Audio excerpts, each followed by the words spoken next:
atọ̀nà ilẹ̀ oòduà tó tún jẹ́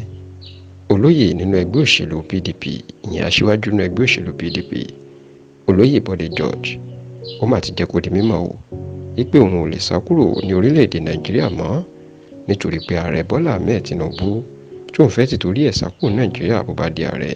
ó ti rán àwọn èèyàn láti wá bẹ̀ òun. Ẹ rántí pé kí ètò ìdìbò ọdún yìí kó tó wáyé ní Bode George ti kéde wípé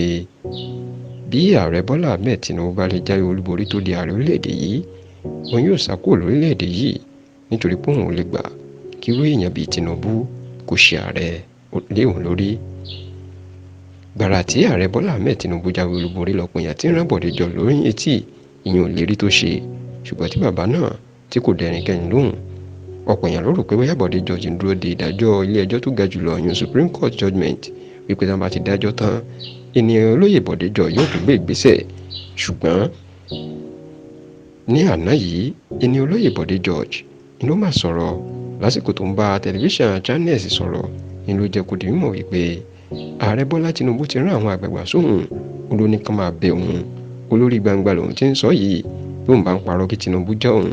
Onígbà tí Tinubu ráwọn èèyàn wá ni lòun náà fi wòye pé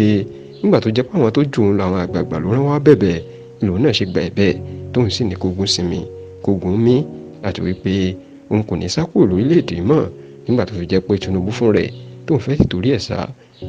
ó ti rán àwọn ẹlẹ́bẹ̀ sóhun. Ẹ rántí pé lọ́dún 2019 ẹni olóyè Bode George tó ṣerú ìlérí yìí lásìkò tí ààrẹ Muhammadu Buhari fẹ́ lọ fún sáà kejì, tí bàbá náà sì ní bí Buhari bá fi lè wọlé ààrẹ orílẹ̀-èdè yìí òun kò ní gbé lórílẹ̀-èdè yìí mọ́ o, òun yóò sá kúrò ní Nàìjíríà. Ṣùgbọ́n látìgbà náà dàsìkò yìí olóyè Bode George kò mú ìlérí ẹ̀ ṣẹ kó tó ṣe irú ẹ̀ fún ààrẹ Bọ́lá Ahmed Tinubu.